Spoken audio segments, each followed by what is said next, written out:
Hey guys, welcome back to part 2 of the box for this truck.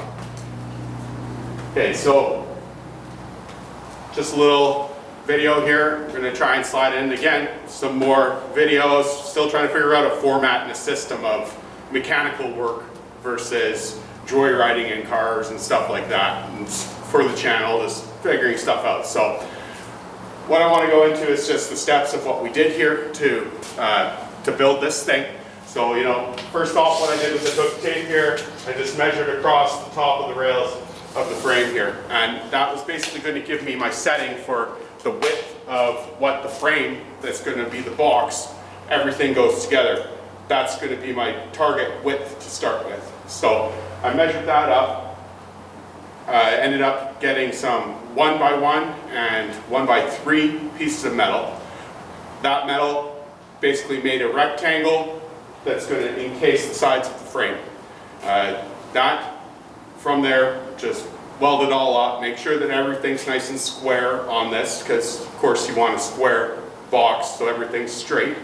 And from there we did a little bit more layout.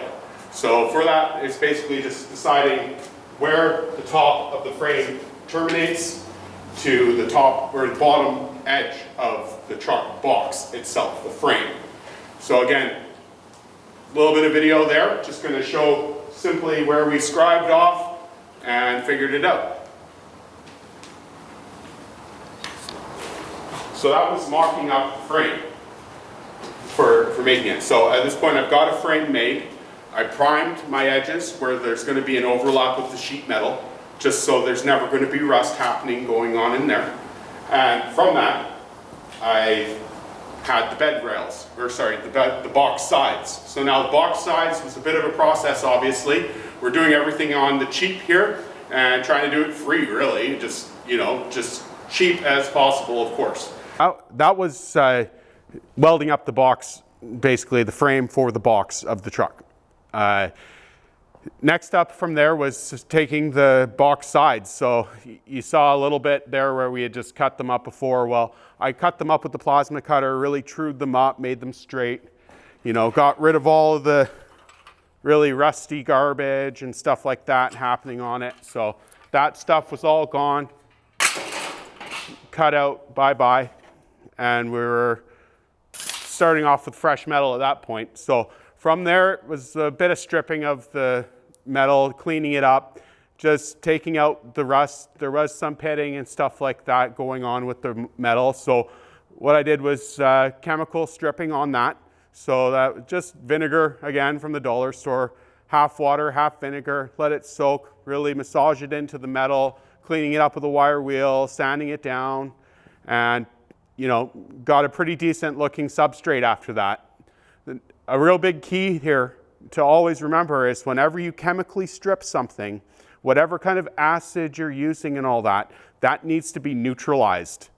That's before you start to put paint on and stuff like that. If it's not neutralized, you're going to have paint failure. So the paint won't stick. It will at the very beginning, and then a couple days, maybe a couple weeks, it's going to start to delaminate because the acid process, it never sleeps. It's just like how rust never sleeps. So what we do is we just dump some baking soda on it. It was from the dollar store, again, $1 or $1.25, whatever, for it. Put the baking soda directly onto the metal while it's wet and just massage that in again and neutralizes your rust out of there nicely. So once that was cleaned up, things were starting to look good. Again, primed the front face edge that's going to be butting into my frame that I made for this. Primed that out, scribed our lines to get our height, and started tacking things in place. Filmed a little bit more of that too, so you'll see some welding here. Just welded it down and laid some beads down. So hopefully some of this welding is going to look cool on the TV or on the video. So here's what the box ended up turning out like.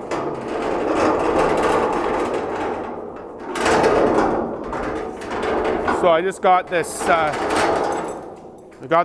going across the top right now, and that's just holding things together. Next piece is going to be building the pan piece that goes across the back, and then of course the metal that goes across the top. I want to put a little slight convex in this, just so that it follows the back of the cab, how I have two. Just a little convex, so that way when everything's sitting snug and we've got about a 1/2 inch gap between the box and the cab, when I'm cruising and I cruise past, you're not going to see this gap of light in between. You're just going to see all the paint color and smooth, and instead of it being like a unibody, which is cool, but you're not going to see, when you look at some trucks, you see like an inch gap and you see like daylight right through it, and you're like, that box is caked on there. Well, that doesn't have the flow really of what I'm trying to do, so that's why we're going to just kind of, this top piece will have a slight bevel in it, and it'll just be coped basically to fit the back of the cab.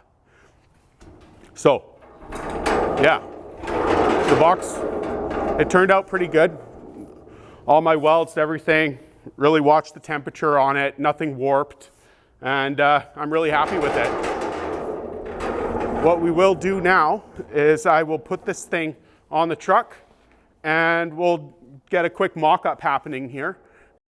Now, check this out. It slides right over, like I said, with the frame, right in place.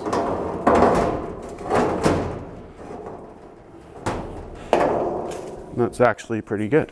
So, just throw one of these blocks under there. Like we shown before, we're going to be cutting some metal to actually place things where they want to be. A little bit smaller than that.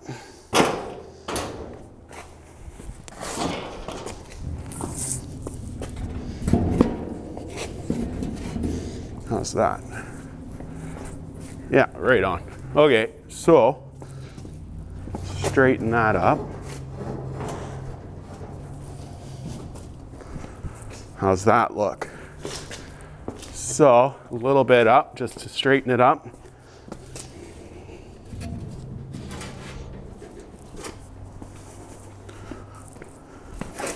And there we go. So this gap here was what I was talking about, right?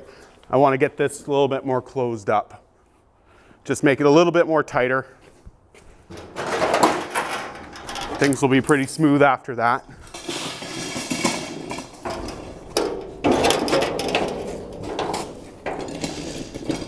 But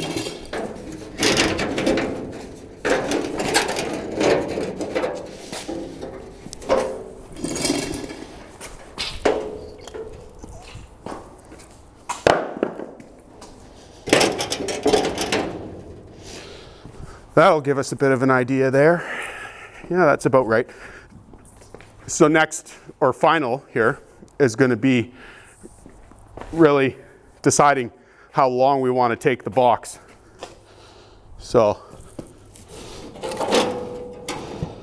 that could still come up about 2 inches, just to eyeball it. But something in that area there.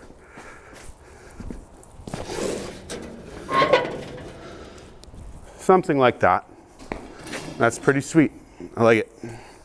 So now again, the whole thing we did here, don't forget, was we extended the wheelbase on the truck so that I can come here and just do this.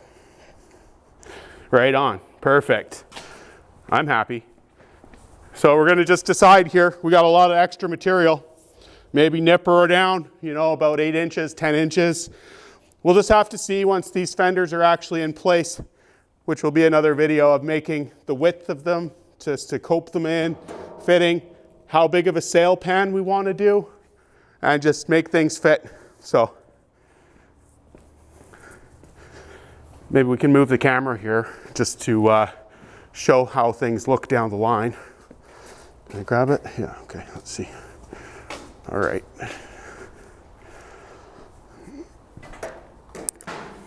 Oops. So there's the frame, how it fits. Nicely down the frame rail, right? Nice and tight. Nice and tight down the frame rail. Ooh. Cool. Awesome. But now it's coming along and looking like a truck, right? So awesome, I'm happy. We're going to do obviously some more sanding and clean up here to take down the paint before like we actually paint and prime and whole 9 yards with that. But I think all in all, it's turning out good. Next part of the video, or next part of the box here, is going to be, of course, extending these down on the sides just to cover that. Same thing on the back. So thanks for checking it out, guys. And I'm going to just try and keep the videos a little shorter and try and just keep it going, right? So thanks again. Take a subscription and like the video. If you do, that means a lot. It helps out a lot right now. I'm just starting out with it. And so, you know, we're just trying to get out there and start putting out some cool content. So thanks again, and we'll see you on the next one.